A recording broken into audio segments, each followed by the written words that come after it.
Hi, my name is Yona. I'm the after school leader at Field Teen Center, and today I'm going to talk about Your Corner Dark by Desmond Hall, a novel about a Jamaican boy who is caught between taking care of his family and the pressures of gang life. I listened to it as an audiobook on Libby, which I recommend because the reader is also Jamaican, and getting to hear that accent and the patois really added to the story and helped put me in the setting and in the minds of these characters.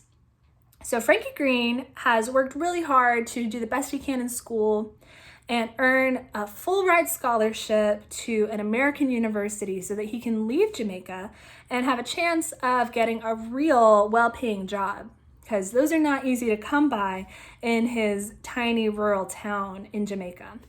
However, at the beginning of the story, his father, who's his only living parent, is accidentally shot during a gang drive-by in his town.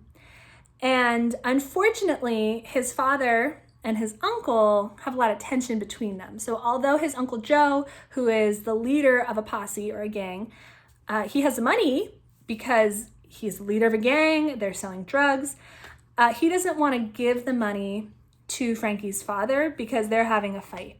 So Frankie begs for his help, and his Uncle Joe tells him that the only way he'll give him that money is if Frankie joins the gang, which means giving up his scholarship and the chance to leave the country.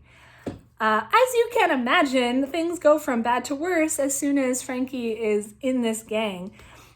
He's given a gun, he's given people to point that gun at, he's asked to make pickups and drop-offs, and it only gets more complicated when he meets a girl he really likes named Leah, and starts to learn about the ways their politics might not mesh. Leah's a painter and her work is very political.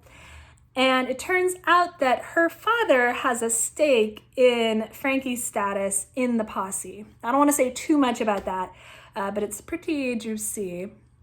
And the way it turned out kind of surprised me. It could have gone a lot of different ways. So this is a little bit of a nail biter. There's a lot of bad things that happen in this book.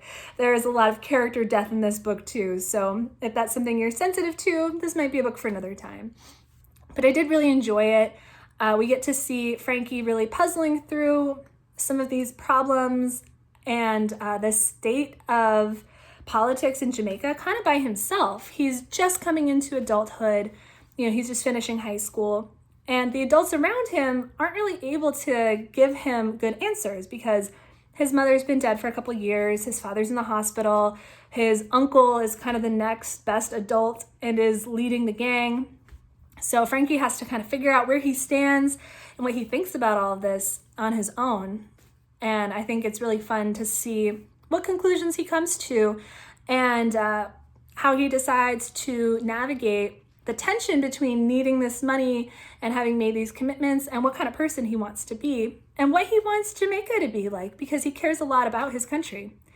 I also haven't read a lot of stories about Jamaica, so I really enjoyed getting to see the country through his eyes, especially because it really actively challenges people like the counselor at his American university where he's been accepted, who are just gushing about, oh my gosh, it was so beautiful, I enjoyed my trip there, but who only saw it as a tourist. So he's describing it through his own eyes as somebody who lives there and sees both the beauty and the problems.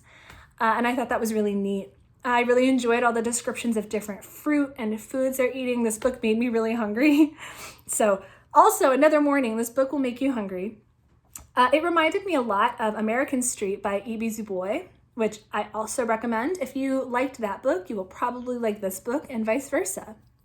If you have read this book and you want to tell us who your favorite character was or the moment that had you the most stressed out, we would love to hear from you. You can DM us on Instagram, you can email us, and I will make sure both of those links are in the description box.